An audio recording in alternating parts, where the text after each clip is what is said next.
Good evening and welcome to the New Mexico Philharmonic's Wednesday Night Live. My guest tonight is an amazing double bass player. He's the principal bass player from the Sao Paulo Municipal Symphony Orchestra, the orchestra from the Sao Paulo Opera House. We're going to start our show listening to Brian play two movements from Bach's Cello Suite number 2.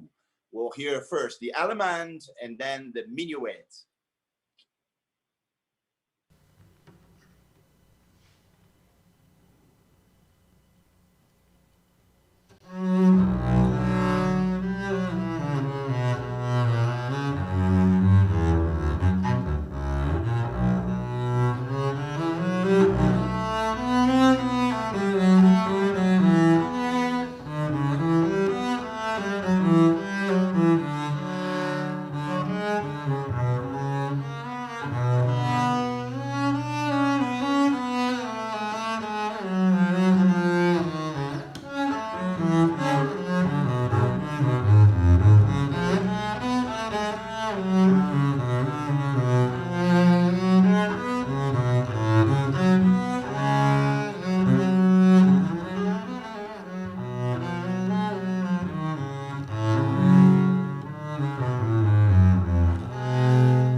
And here is my guest for tonight's show, principal bass player from the São Paulo Municipal Symphony Orchestra, Brian Fountain. Good evening, Brian, and welcome to our Wednesday Night Live. Well, good night, everybody. It's a pleasure to be here. Hello. Wonderful to have you in our show. This is the first time we have a solo double bass. I mean, we've had trombones, we've had, of course, violinists, pianists, and other instruments. So it's really different for us to have a double bass and to hear beautiful solos played on the double bass. How did you choose, or how does someone choose to be a double bass player? Brian, tell us, how did you start? Well, yeah, it's not the most glamorous instrument, but somebody has to do it. When I decided to play the bass, I didn't know I was making a life choice. I didn't know I was picking a career. I thought I was just picking an instrument for the summer for, to play with my friends or whatever. And then I found out that you have to actually, carry the thing around, move it around, try to get it in an airplane to Brazil. Yeah, I found all that stuff out later. Well, you're an American musician. You have, an extensive experience playing, in orchestras. You were regularly playing with the Chicago Symphony, with the Milwaukee Symphony, the Virginia Symphony. And then all of a sudden, you land in Brazil as a tourist, and but then you become like now more Brazilian than American, since you've been living here for almost 10 years, or even more than 10 years, right? Yeah, I think I came in 2010, so it's about 11 years now. It'll be 11 years in like 2 weeks. Yeah. Also, when I came to Brazil, I didn't know I was making a life decision. I thought I was just going for some fun.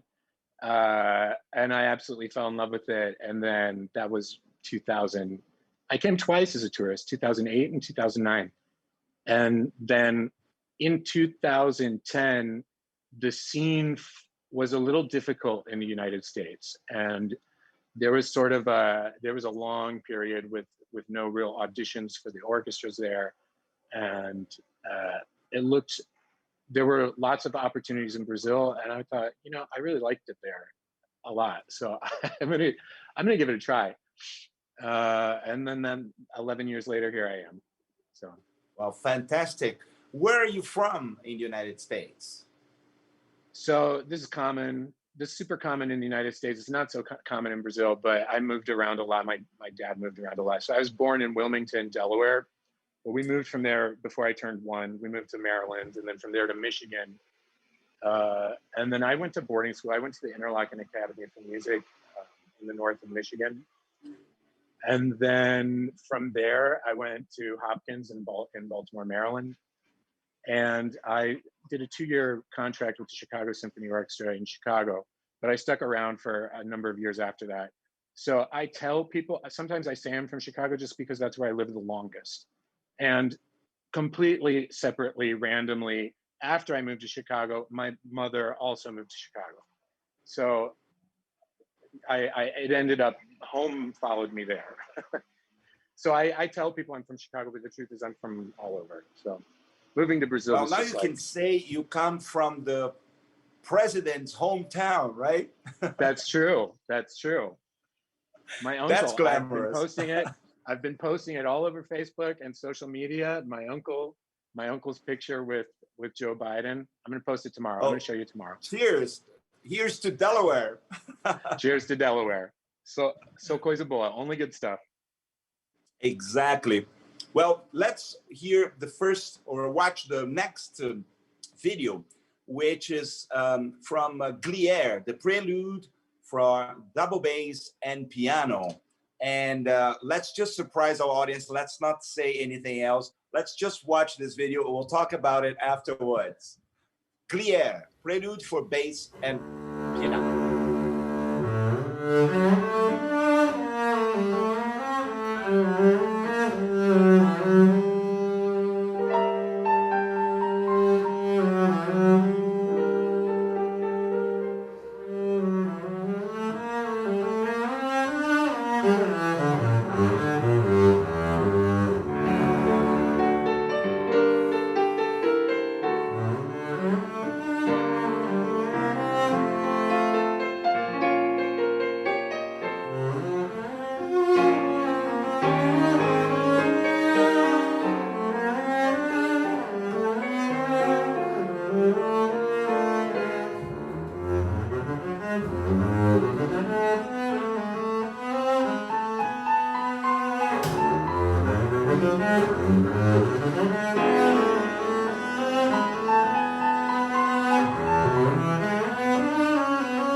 That's such a beautiful work of Glier. A lot of people don't know Glier, but he's such a great composer. I think all of his pieces are great. You know, he wrote ballets, symphonies, concertos. There's a beautiful concerto for French horn that I had the opportunity to perform many times myself. But what a great piece. But now, Brian, tell us, is that your twin brother on the piano, or is that you playing both parts? That guy, Roberto, that guy has no idea how to play this piece. His concept of the piece is totally wrong. It's so difficult to work with it. Yeah, that was me, and that was my what I made in the quarantine to pass the days there in March when we couldn't do anything. So Right. Well, you sound great on both parts, I have to say, you know. And I didn't even know that you play the piano at all. So I was really very positively impressed. You know, congratulations, because you know it's such a difficult thing to be able to. And how did you do it? Did you first record the piano part and then the yes, bass? that's why I'm making all those weird faces while I play the piano, because there's all these cadenzas, and I had to think really hard to imagine the bass part. For instance, the first 8 measures, there's no piano. So I had to imagine the bass player playing so that I could play the piano, and like it would, you know, hopefully work out in the end. Because if I didn't if I didn't like focus very hard on visualizing the bass part, I would play the piano part too fast. So Well, yeah, that's why. thank God That's why. you know the person you are accompanying pretty well. So you know Yeah, that that helped. was really fun to watch. And now, when someone starts to study bass, you already know that you want to play in a symphony orchestra. I mean, unlike the violin or the cello or many of the woodwind instruments, where players they want to become soloists and have careers as soloists, a double bass player mostly already thinks and directs his career towards being an orchestral player. Yeah, And yeah, that's this is what true. you're. And the way that you play the instrument as a soloist and as an orchestral player are very different. And so when you take a job as a principal bass player, you have to keep both sets of skills in shape, because you will be called on to play solo pieces, and it's not really similar. You could be a very, very good orchestral bass player, but not be able to execute maybe a concerto, especially the concertos by Battazzini, because they're so high. Right. And you just spend the whole time, doubled over, and playing, just it's almost like playing another instrument. It's like having to be able to play two instruments.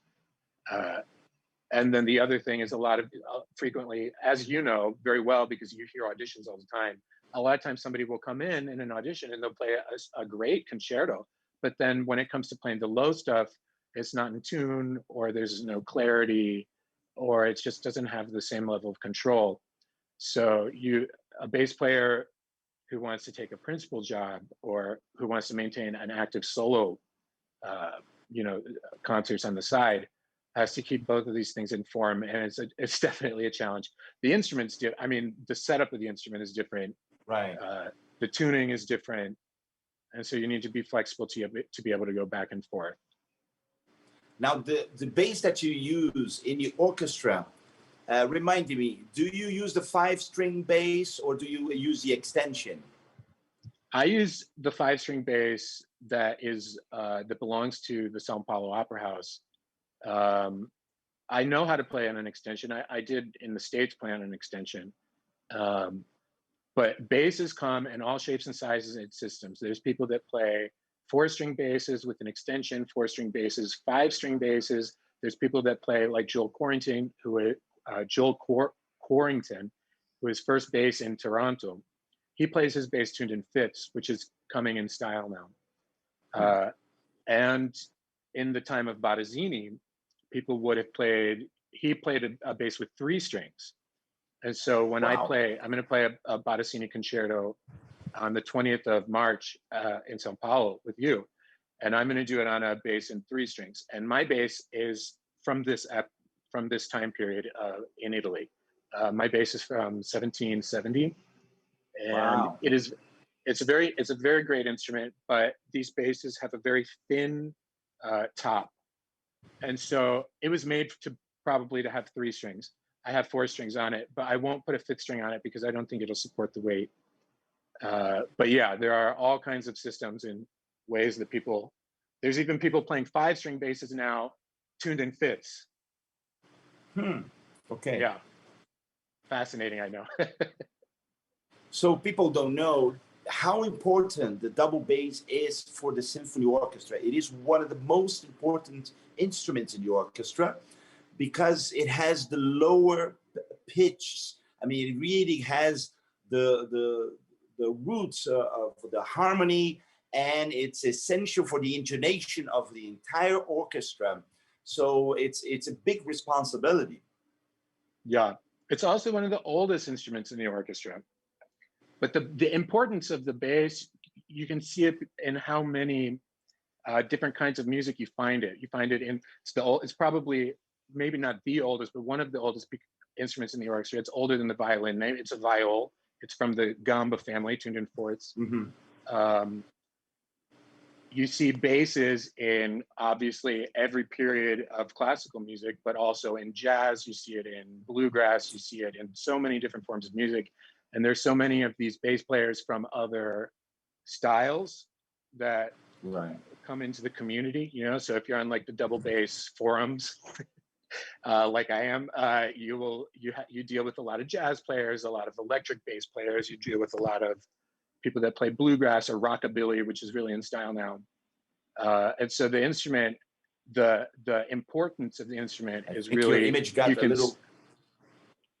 It's okay. Is it okay? Yes. Now you're back. Now you got frozen for a few seconds, and of course, I mean, from Bach and Vivaldi and Handel, going on to the classical period with Mozart, Haydn, but then we get to Beethoven, and Beethoven revolutionized the bass writing. I think we lost Brian there for a bit. So I was Oh, saying, Brian, that how revolutionary Beethoven was for the double bass, because he wrote bass parts that nobody imagined writing before him. yes. He was friends with Dragonetti. He knew Dragonetti. He was one of the first bass virtuosos. And so knowing now, thanks Dragonetti, he informed Beethoven that all these things were possible. And so Beethoven made sure to make sure that all of us will study that for the rest of our lives and play those extra hard 9 symphonies. Well, thanks for Dragonetti, for influencing Beethoven in such a powerful way. We're going to watch now a video of Brian leading the section of the São Paulo Symphony Orchestra, and at the recitative of Beethoven's Ninth Symphony in the fourth movement, because that's such a protagonistic part for the cello, for the violoncellos and the basses of the orchestra, one of the most difficult passages in all of the symphonic literature. So this is a concert we played in São Paulo about a year and a half ago. So it's a live performance from the Opera House in São Paulo. Let's watch that now.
what a great bass part, Brian. And, you know, you guys nailed that. It sounded so incredible.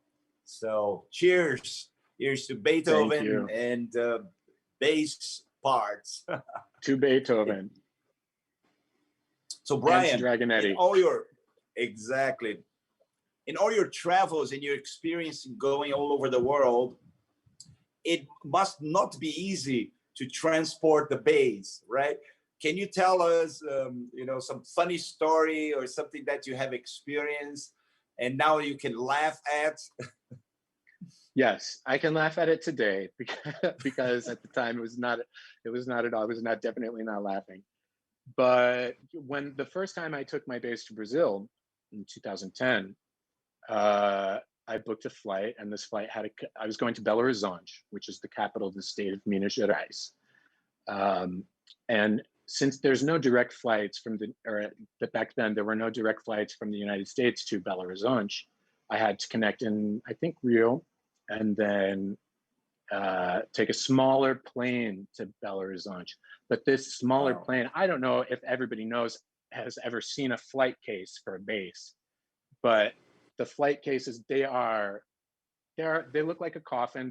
They're like a white plastic coffin, and they don't fit in the overhead luggage compartment. Of course. So they also, as it turns out, do not fit in an Airbus 320, which is what the plane was that flies from Rio to Belo Horizonte. So, oh my God. So because of that, they had some kind of a weight limit or size limit, but you know, I didn't speak any Portuguese at that time, and so after a very long, drawn out, you know, emotional bargaining session with the flight crew, they allowed me to take my bass out of the flight case. They would put the flight case in the plane in the cargo hold, and then I had to take the bass into the cabin, and I had to put it with the scroll of the instrument down where the feet go, and then I had to hold it the whole flight that way. Oh my And then, God. yeah, it was Well, very luckily it intense. was not a long flight. It was only about an No, hour, right? yeah, short flight. Thank God. Though if it was a Oh, longer flight, it'd probably be a bigger plane. So, but well, did you take advantage? Did you practice during your flight or did you I have did some live not. music going on? No, I did Zen meditation. Tried to hope that everything was going to get there in one piece. Hope that I wouldn't have to go through this on the way back. Yeah. Now, Brian, besides your love and passion for the double bass, you're also an athlete. You're a bodybuilder, and you Yeah. spend countless hours at the gym every day. Can you tell us about your this other passion of yours? Yeah. I do physique competitions. My category is men's physique, which is the smallest category. There's like men's physique, classic physique, and bodybuilder. I'm the smallest category. And it's, you know, my stress release or whatever. I used to do jujitsu. I used to do Muay Thai. I Wow. really like jujitsu, but the last time I did jujitsu was actually opening night of Rigoletto. I don't know. I played Rigoletto with you, and there's a Right. bass solo. And that morning at 7 a.m., I went to jujitsu, and I dislocated my shoulder. Oh my And God. I the never first knew thing was that. like, oh my God, yeah.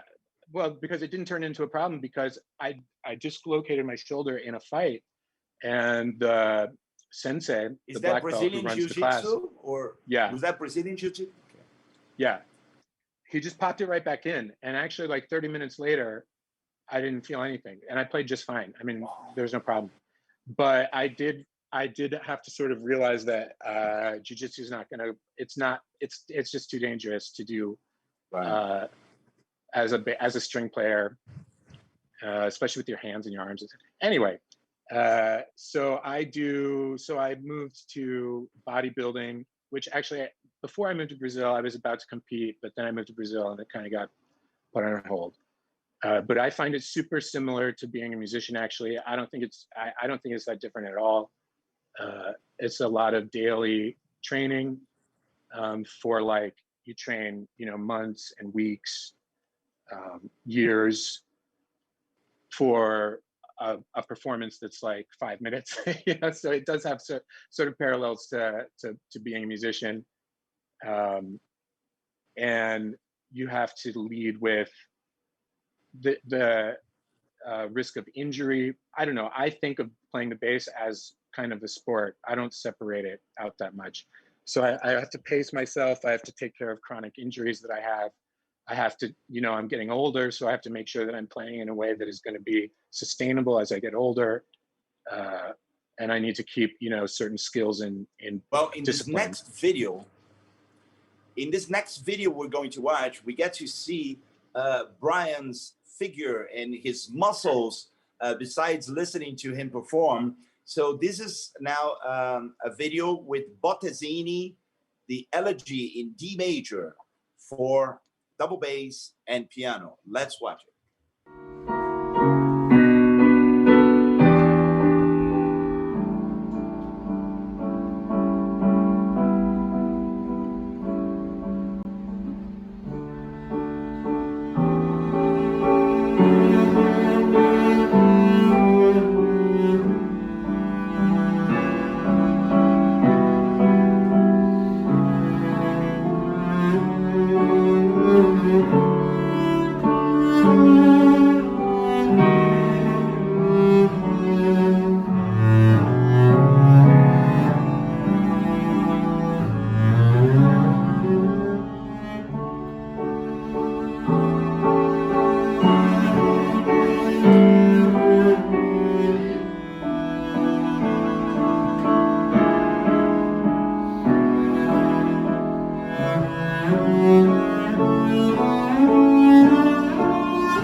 Well, you sounded great, Brian, and you looked great on this video. So congratulations. Cheers to you. Now, there's a sad story. Unfortunately, there's a very sad story with this video and with our beloved pianist, Rafael Andrade, who is accompanying you in the video that we just watched. So would you mind sharing that with us? Yeah, Rafael passed away, I guess it would be about 3 months now, during the pandemic. He was hospitalized for COVID, and he was actually let go from the hospital. He apparently recovered, but then short time later, he had some kind of a heart problem, and he passed away. Um, and Rafael was a pretty important figure here in the music scene in Brazil. He was a vocal coach and a chamber pianist. He was at one time, he was one of the pianists that prepared the singers for Teatro Municipal. And I like to work with him a lot because he had a very natural musicality. He understood these, operatic pieces that like that one that I just played, but in general, he had an excellent sense for voice. And it was a very big loss. So we are still in mourning for Rafael. Yeah, Rafael was a marvelous pianist. He worked for many years at the Opera House, accompanying, coaching singers, preparing them for for several of our opera productions. And he was in his early 30s, very young man, full of energy, full of life, a very happy person, a delightful person to be around. And tragically, he did have COVID. He was hospitalized, but he went home, and just a few days later, tragically, he suffered a heart attack and left us. So we remember Rafael, and I like to lift our glasses now and toast. Here's to Rafael Andrade, our beloved friend. To Rafael. But we've been, of course, doing different things during the pandemic. Thank God, at the Opera House in Sao Paulo, we were able to come back to work. Respecting the social distancing with very restrict protocols for the security. And but we're now also open to the public, so we can have 20%, 25% of the capacity of the Opera House attending. So we have around 370 people attending each concert. We're going to have a concert tomorrow evening, and on Friday evening, Brian is performing Ravel's Ma Manuela and Schumann's The Spring Symphony, Symphony Number 1. We're very excited and looking forward. The orchestra is a bit reduced. We're just about close to 50 players right now, but it's such a privilege to be able to be back. And in New Mexico, in Albuquerque, we cannot wait with the great New Mexico Philharmonic and with a wonderful audience to resume our concerts. So we're looking forward. I hear that, due to the vaccination, things are already better in the United States. Thank God. And we're hoping that we can come back as soon as possible. Maybe as early as June or July, we can already start having our concerts. So Brian, it's been great to have you on this show. Thank you so much for participating. Thank you for having me. Thanks, everybody. And you are one of the most valuable players in our orchestra because you're so dedicated. Of course, you perform with so much passion and you lead your section so beautifully, but you also lead the musicians committee as president of the Musicians Association, and you're doing such a tremendous job with that. So I'd like to take this opportunity to thank you for all that you're bringing and all the time